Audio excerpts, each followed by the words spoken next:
Movie की शुरुआत में हम लेडीबग नाम के एक प्रोफेशनल कॉन्ट्रैक्ट किलर को देखते हैं जो इस वक्त क्याटो स्टेशन पर बहुत सारे गुंडों के बीच घिरा हुआ था। असल में ये सभी लोग व्हाइट डेथ के लिए काम करते हैं जो अंडरवर्ल्ड का सबसे बड़ा गैंगस्टर है। व्हाइट डेथ लेडीबग से कहता है कि तुम्हारी वजह से मेरी बीवी की जान गई, लेकिन लेडीबग को तो इस बात का बिल्कुल भी पता नहीं था। वो बस यही सोचता है कि इस ट्रेन में आना उसका सबसे गलत फैसला था। असल में दोस्तों ये सब तब शुरू हुआ जब लेडीबग टोक्यो की एक मार्केट में घूम रहा था।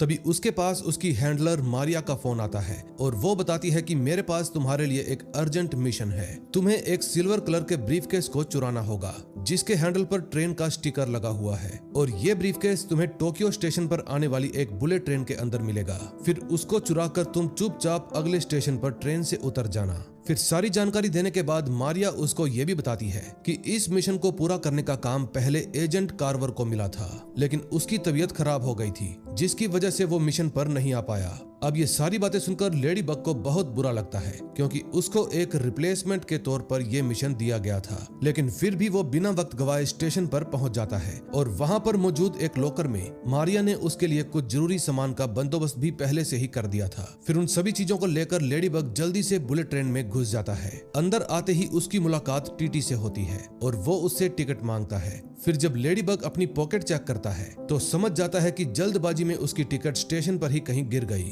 और ये सब पता चलने के बाद टीटी उसको कहता है कि चुपचाप अगले स्टेशन पर उतर जाना। तभी हम किमुरा नाम के एक आदमी को ट्रेन के अंदर देखते हैं जो अपने बेटे का बदला लेने के लिए आया था। असल में कुछ दिनों पहले उसके बेटे वटारू को किसी ने बिल्डिंग के टॉप फ्लोर से धक्का दे दिया था जिसकी वजह से वटारू बहुत बुरी तरह घायल हो गया और इस वक्त वो कोमा में है। उसके दादाजी, जिसको सब लोग द एल्डर के नाम से जानते हैं, वो हॉस्पिटल में आकर किमुरा से पूछते हैं कि जब तुम्हारे बेटे की ये हालत हुई उस वक्त तुम कहां पर थे, क्योंकि एक पिता का फर्ज होता है अपने परिवार की रक्षा करना, लेकिन तुम ये काम नहीं कर पाए। वो तो वटारू की किस्मत अच्छी थी कि इतनी ऊंचाई से गिरने के बाद भी वो जिंदा है और तुम्हें इसके लिए ऊपर वाले का शुक्रगुजार होना चाहिए। अब ये सारी बातें सुनने के बाद किमुरा को अंदर से घुटन महसूस होती है और फिर वो उस शख्स को मारने का फैसला करता है जिसने वटारू की ये हालत की। अगले सीन में हम फिर से किमुरा को ट्रेन के अंदर देखते हैं। तभी उसको जानकारी मिलती है कि वटारू को मारने की कोशिश करने वाला इंसान इसी ट्रेन में मौजूद है। अब किमुरा के पास उसकी सीट का नंबर भी था, इसलिए वो तुरंत ही वहां पर पहुंच जाता है, लेकिन वहां तो एक मायूस सी लड़की बैठी हुई थी जिसको देखकर किमुरा को यही लगता है कि शायद उससे कोई गलती हुई है। लेकिन फिर जब वो वहां से जाने लगता है तो वही मासूम सी लड़की उसको टीजर गन से बेहोश कर देती है, और ये सब देखकर एक बात तो साबित हो जाती है कि वटारू को बिल्डिंग से धक्का देने वाली शख्स यही लड़की है। अगले सीन में हम लेडी बग को देखते हैं। वो मारिया की हेल्प लेकर उस ब्रीफकेस तक पहुंच जाता है जिसको चुराने के लिए वो ट्रेन में आया था। फिर वो जल्दी से उस ब्रीफकेस को उठाकर चुपचाप वहां से खिसक लेता है। वहीं दूसरी तरफ हम दो भाइयों को देखते हैं जिनका नाम टैंग और लेमन था।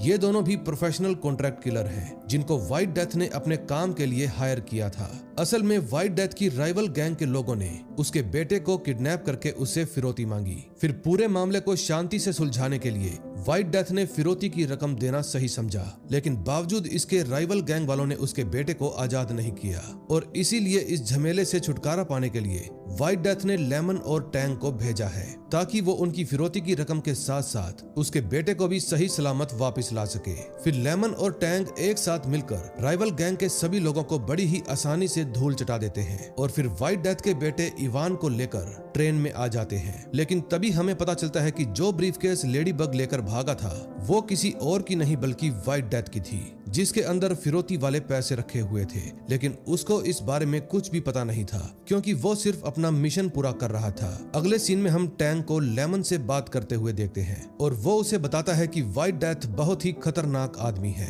अगर हमने उसका काम पूरा नहीं किया तो वो हम दोनों की जान ले लेगा, इसलिए हमारी भलाई इसी में है कि हम उसके बेटे और ब्रीफकेस को सही सलामत उस तक पहुंचा दें। और इतना कहने के बाद वो लेमन से ब्रीफकेस चेक करने के लिए कहता है। जब लेमन ब्रीफकेस देखने के लिए जाता है तो उसके होश उड़ जाते हैं क्योंकि वो अपनी जगह से गायब हो गया था। अब ये बात पता चलने के बाद टैंग बहुत ज्यादा परेशान हो जाता है क्योंकि वो समझ गया था कि अब व्हाइट डेथ उन दोनों को सीधा नर्क पहुंचा देगा। लेकिन लेमन उसको कहता है कि हमें डरने की बिल्कुल भी जरूरत नहीं है। अगर हम व्हाइट डेथ को उनका बेटा सही सलामत लौटा देंगे तो वो हमें जरूर जिंदा छोड़ देगा। लेकिन टैंग कहता है कि बेटा शायद तू व्हाइट डेथ को ठीक से नहीं जानता, मैं तुझे उसकी एक कहानी सुनाता हूँ। कई साल पहले जापान के अंडरवर्ल्ड पर मिनीकिशी नाम के एक आदमी का राज हुआ करता था। लेकिन कुछ साल बाद उनके बीच में एक रशियन आदमी की एंट्री हुई जिसकी पहचान के बारे में कोई नहीं जानता था। वो इतना ज्यादा काबिल था कि मिनीकिशी ने उसको अपनी गैंग में शामिल कर लिया और देखते ही देखते वो रशियन उसका राइट हैंड बन गया।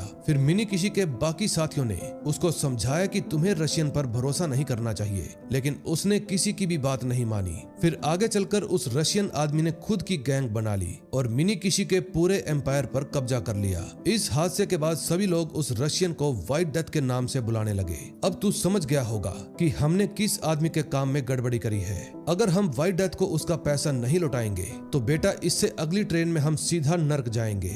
फिर ये सारी कहानी सुनने के बाद लेमन कहता है कि अगर वो सड़क छाप इतना ही ताकतवर है तो उसने अपने बेटे को खुद क्यों नहीं बचाया, उसे हमें इस मामले में घसीटने की जरूरत क्यों पड़ गई। फिर टैंग जवाब देता है कि शायद उसकी कोई मजबूरी रही होगी, लेकिन उसने अपने काम के लिए बेस्ट आदमियों को चुना और इसलिए हम उसको गलत साबित नहीं होने देंगे। फिर वो दोनों जल्दी से ब्रीफकेस को ढूंढना शुरू कर देते हैं। तभी उनकी नजर व्हाइट डेथ के बेटे इवान पर पड़ती है, जिसको देखकर उन दोनों की सांसें फूल जाती हैं, क्योंकि इवान को किसी ने बेरहमी से मार डाला था।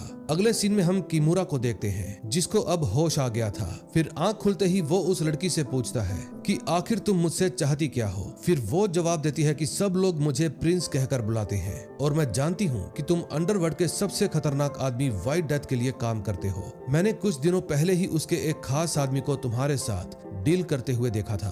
फिर ये सारी बातें सुनने के बाद किमुरा उसको जान से मारने के बारे में सोचता है, लेकिन प्रिंस कहती है कि तुम्हें कोई भी होशियारी करने की जरूरत नहीं है। मेरा एक आदमी इस वक्त तुम्हारे बेटे के साथ मौजूद है। अगर तुमने कोई भी गलत फैसला लिया तो उसकी जान चली जाएगी। अब तुम मेरी बात ध्यान से सुनो। मैं चाहती हूँ कि तुम मेरे लिए व्हाइट डेथ की जान लो। अगर तुमने मेरा ये काम पूरा कर दिया तो तुम्हारा बेटा जिंदा बच जाएगा। अब किमुरा के पास कोई रास्ता नहीं बचा था, इसलिए उसको प्रिंस की बात माननी पड़ती है। अगले सीन में हम वोल्फ नाम के आदमी को देखते हैं, जो एक बहुत बड़ी मैक्सिकन गैंग के लिए काम करता है। असल में कुछ दिनों पहले वोल्फ के वेडिंग फंक्शन में किसी ने वाइन के अंदर एक खतरनाक जहर मिला दिया था, जिसको पीकर उसकी पत्नी के साथ साथ बाकी लोग भी मर गए थे। लेकिन वो इस हादसे से बच गया क्योंकि उसके सूट पर एक वेटर ने वाइन फैला दी थी, जिसको साफ करने के लिए वोल्फ को पार्टी से बाहर आना पड़ा और इसी के दौरान बाकी के लोगों ने वाइन गटक ली और वो सब मारे गए। इसके बाद उसको खबर मिली कि उसकी पत्नी को मारने वाला कातिल इसी बुलेट ट्रेन के अंदर मौजूद है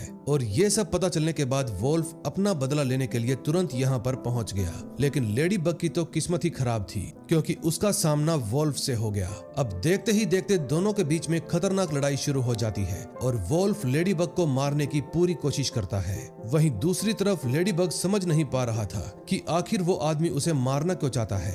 फिर उन दोनों के बीच में थोड़ी देर तक लड़ाई चलती है, लेकिन आखिर में वोल्फ अपने गलत फैसले की वजह से मारा जाता है और फिर लेडी बग फटाफट ट्रेन की सफाई करके अपने ब्रीफकेस को लेकर अगले स्टेशन पर उतरने की कोशिश करता है। लेकिन वहाँ पर लेमन पहले से ही गेट के बाहर खड़ा हुआ था ताकि वो ब्रीफकेस चुराने वाले आदमी को रंगे हाथों पकड़ सके। अब लेमन की शक्ल देखकर लेडी बग ट्रेन के अंदर ही रुक जाता है क्योंकि उसको एक पुराना किस्सा याद आ गया था जिसमें लेमन ने उसको मारने की कोशिश की थी और अब वो ये भी समझ गया था कि उसके पास जो ब्रीफकेस है वो लेमन का ही है। फिर सारी सच्चाई जानने के बाद लेडी बग ट्रेन के दूसरे रास्ते से भागने की कोशिश करता है, लेकिन तब तक ट्रेन दोबारा से चलना शुरू हो जाती है। अगले सीन में हम उसको मारिया से बात करते हुए देखते हैं और वो उसको कहता है कि तुम्हें याद होगा मैं कुछ महीने पहले अपने मिशन को पूरा करने के लिए मेक्सिको के अंदर एक वेडिंग फंक्शन में गया था। वहाँ पर मौजूद सभी लोग मारे गए थे, लेकिन उनमें से एक आदमी बच गया था और उसने आज ट्रेन के अंदर मुझ पर हमला करने की कोशिश की। फिर ये सारी बातें सुनकर मारिया उसको बताती है कि बेवकूफ, जिस आदमी के वेडिंग फंक्शन में तुम गए थे वो वोल्फ ही था जिसको तुमने ट्रेन में मार दिया। अब लेडी बग को सारी बातें याद आ जाती हैं। असल में जिस वेटर ने वोल्फ के वेडिंग सूट पर वाइन फैलाई थी वो कोई और नहीं बल्कि लेडी बग ही था। और जब वोल्फ ने उसको ट्रेन के अंदर देखा तो वो असली कातिल को ढूंढने की बजाय लेडी बग को मारने की कोशिश करने लगा, क्योंकि वोल्फ कहीं ना कहीं उसको ही अपनी पत्नी की मौत का जिम्मेदार मानता था।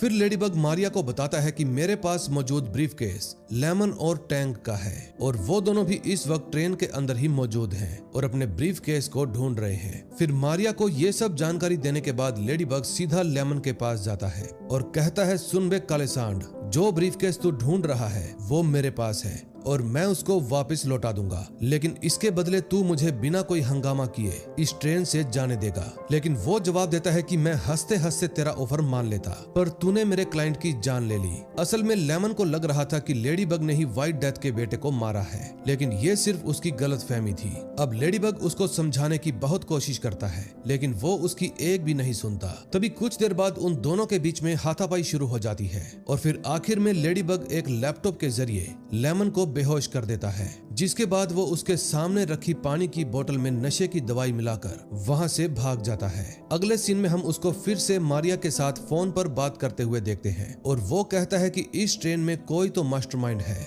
जो हम सब के बीच में लड़ाई करवाना चाहता है और उसी इंसान ने ट्रेन के अंदर व्हाइट डेथ के बेटे को भी मार दिया है। और हैरानी की बात तो ये है कि जिस तरीके से उसने उसकी जान ली वही सेम तरीका वोल्फ के वेडिंग फंक्शन में इस्तेमाल किया गया था। मारिया, मैं चाहता हूँ कि तुम जल्दी से जल्दी मुझे इस झमेले से बाहर निकालो, नहीं तो तुम्हारी कसम मैं चलती ट्रेन से कूद जाऊंगा। अगले सीन में हम प्रिंस को देखते हैं जो लेडी बग का छुपाया हुआ ब्रीफकेस लेकर किमुरा के साथ ट्रेन के बाथरूम में घुस जाती है, लेकिन तभी किमुरा के पास उसके पिता द एल्डर की कॉल आती है और वो उससे वटारू की बात करने लगते हैं। फिर किमुरा कहता है, प्लीज पिताजी मुझे माफ कर देना, क्योंकि मैंने आपको इस बारे में जानकारी नहीं दी। मुझे उस इंसान का पता चल गया था जिसने वटारू को बिल्डिंग से धक्का दिया था और अब मैं उसको मारने के बाद ही वापस लौटूंगा। और इतना कहकर वो कॉल काट देता है। तभी प्रिंस उसको समझाती है कि तुम इस ब्रीफकेस के पासवर्ड को खोलने की कोशिश करो, तब तक मैं ट्रेन का एक चक्कर लगा कर आती हूँ। प्रिंस के जाते ही किमुरा अपने काम पर लग जाता है और आखिरकार वो ब्रीफकेस का पासवर्ड खोल ही देता है, जिसके अंदर बहुत सारे पैसे रखे हुए थे। तभी प्रिंस बाथरूम में वापस आकर उस ब्रीफकेस के अंदर बॉम्ब सेट करने लगती है। फिर वो किमुरा को बताती है कि आज तक व्हाइट डेथ के ऊपर 31 बार जानलेवा हमला हुआ है, लेकिन वो किसी न किसी तरीके से अपने दुश्मन का ही हथियार लेकर उनको मार डालता है और अब तो ये उसकी आदत बन चुकी है। अब मैंने ब्रीफकेस के साथ साथ तुम्हारी गन के अंदर भी एक तरह का ट्रिगर बॉम्ब लगा दिया है। जब तुम व्हाइट डेथ को मारने जाओगे तो जरूर वो तुम्हारी गन छीनकर तुम्हें मारने की कोशिश करेगा, लेकिन अपनी आदत की वजह से वो ट्रिगर दबाते ही बॉम्ब के जरिए मारा जाएगा। अगले सीन में हम लेमन को देखते हैं जिसको अब होश आ गया था। फिर वो टैंक को सारी बात बता देता है और फिर ये दोनों अलग अलग रास्ते निकल जाते हैं ताकि लेडी बग को पकड़ सके।